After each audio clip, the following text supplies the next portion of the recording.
My name is Trista Vaughn, and I am a journalist for Verify News Oklahoma. And thank you so much for your time Yeah, on doing this Q&A with us. absolutely. And I want to be respectful of your time, so let's just get on into it. Sure, let's do it. Alrighty, so it's been over a month and a half since you've been sworn in. How is everything going for you? I think everything's going good. I mean, we came in with, really bold vision for the future of the city. The first part of, starting to put that plan in action is to, get a team in place in the mayor's office, begin to work with city employees across the entire organization, and then, thinking about our partnerships outside of the city. So, so far we've, not fully staffed in the mayor's office, but mostly staffed in the mayor's office.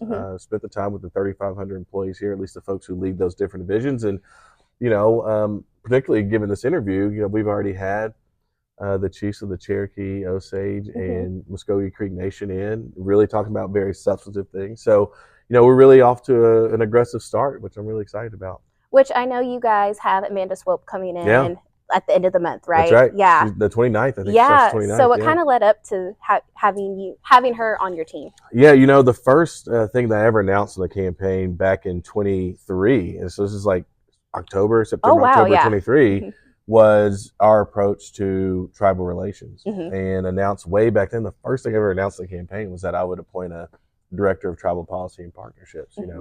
I'd been at the Capitol for 8 years, almost 8 years at that point. 5 of those 8 years have been a time where the state and tribes have been locked in numerous legal battles. The city was even part of some of those legal battles. And for me, given where we sit as Tulsa, I thought, we have to have a different tone that's not just about respect, but about how we're going to partner and work together to govern what is, a place where 3 reservations collide. And so Amanda specifically is someone I've known since before she was elected, maybe even before I was elected, but certainly before she was elected. She'd been an employee of the Creek Nation. She obviously has been a proud citizen of Creek Nation. I think she has Osage. I think she's of Osage descent as well. And so as I thought about somebody who had the legislative experience, who had kind of the local context, great relationships with the chiefs. Her mom was a city councilor. She's a pretty unique individual when it comes to who can lead in this way for the first time in our city's history. And so very qualified person. I mean, can't find anybody better than that. You really can't, though. Alrighty, so we're going to move on to the next question. What is going to happen to the jurisdictional lawsuit with Muskogee Nation? Yeah, we're actually in the middle of that right now. There was an opinion issued that actually said the city had jurisdiction in some very specific cases. This is the O'Brien case. What we did in response to O'Brien is what actually was the impetus to have that meeting with the chiefs. So thinking about how do we, with me, I really want to make sure we are in the kind of on the side of tribal sovereignty in every way possible. And then also thinking about how do we make sure this is a safe city.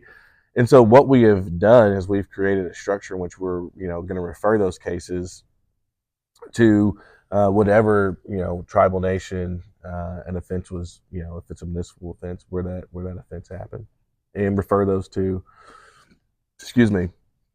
those tribal courts as a process going forward.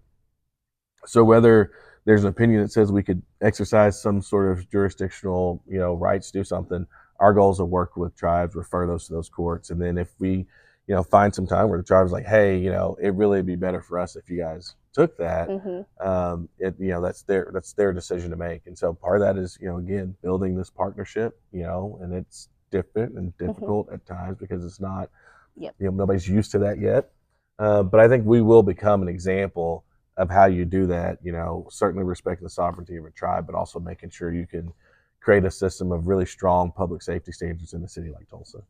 Cool. Well, thank you for answering that. And so you recently said you wanted to make Tulsa the gateway to Indian country. Yeah. Is there some kind of infrastructure or physical space for Native American heritage in the works to support that? Yeah, so in the plan is to actually get us an Indian center here. Really? Yeah. So just all tribes are welcome for that too? Yeah. I mean, the idea is that you have a place where all tribes come. So, whether you are, coming to, get some sort of a service. I know the Cherokees, not long ago at the Greenwood Cultural Center, folks looking for the tribal IDs. And so stuff like that, in a place where we have a lot of tribal citizens in a lot of different places, that's an easy place to go. cultural enrichment, those types of things. Just a place where it is clear that, being the gateway of India, you can see it, it's palpable, and there's a place for folks to go. And I think it being open to all tribes is really important, because I think there's, it's really about celebrating Native culture across the board, because I think that distinction of being the largest city in the country that's all Indian reservation. I think there's, we have to make sure that not only we are, saying that, oh, this is important to us, but like we people can see it and we're showing it every day. That's something we'll take up, maybe not immediately, but it is actually something that I'm very much committed to. And I would imagine that, our tribal partners, both here in Tulsa, but also across the state and even around the country, would be really interested in maybe helping us and partnering with us to get it done. For sure, because even like there's just so many Native people in Tulsa, and even if you start from Tulsa and go 100 miles out, make a whole circle, it's the largest like Native population in Oklahoma. So that's right. Cool. Alrighty. Next question. Are you familiar with Resilient Tulsa Initiative? I am actually, and let's see, today we're gonna have some new moves on the staff with the folks who have been here, who have been key to Resilient Tulsa. There's going to be some news about where you see how that gets elevated here. Okay, so this initiative is all about equity, equity and collaboration. Talks about historical injustice, but nothing about allotment era crimes. Do you have any plans to reckon with Tulsa's unjust Indigenous history? If so, what are they? Yeah, I'm not sure very specific in that way, but what we have talked about here, everything from, as we were talking about, the Indian Center, to what it means to be the gateway to Indian country, what that means for Native entrepreneurs, what it means for us coming to terms with all of the historical trauma of this place, right? So part of our rich history is actually born in a lot of very traumatic things that got us here, right? So like everything from, the Creek folks getting here to the Council Oak Tree in 1836, and then everything that would happen after that, to, even as I look north here into what once was the Greenwood District and what happened with that, the booms and the busts, so the economic trauma over the years. I think we have a great opportunity to marshal some of that. Can we right every wrong in the past? Like, probably not, and that's a really unfortunate thing. I don't know if you happen to read the Department of Justice investigative report that came out, like, just restates all these really horrible things happen. All these things happen at the hands of these people, but we can't do anything about it, right? So I think it's incumbent on us, not necessarily to go back and say, how do we right every wrong one for one, but how do we overall promote a sense of equity and opportunity that the great beneficiaries of it are in large part the folks whose ancestors were robbed of it, right? So how do you create that?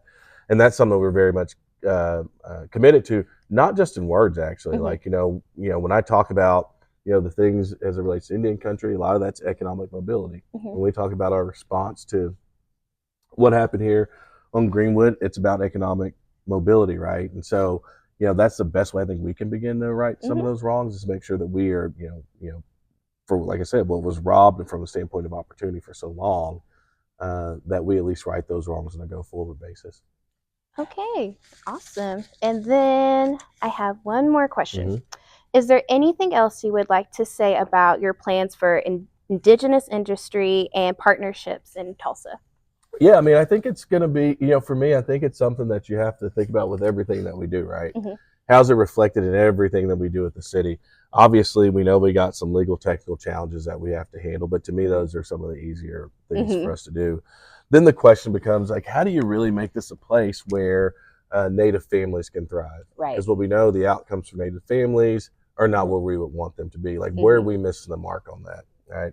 And then you jump past that and you're like, well, how is this a place where, if you're a Native young person who is either going to college, just got out of college, looking for the next opportunity, how do you start to see Tulsa as a place where that opportunity exists? I think oftentimes, this is not a criticism of a person really, but I think it's been some parts our attitude about Native and our relationship with tribes is that, oh, they have a lot of money, we go ask them for things to give them to sponsor something, economic, but there's nothing that happens in return, right? Yes. I think for me, I think about the return, right? The return that you feel, not if you're just a tribal leader, but you're a tribal citizen, right? That this is a place where you're like, hey, the best place in the country for me as a Native family or a young person or even somebody who's mid-career who lives somewhere else right now, that Tulsa's the place for me. And so I think we have to live that throughout. And that's the reason why I think it's, it's the reason why Representative Swope will have her job.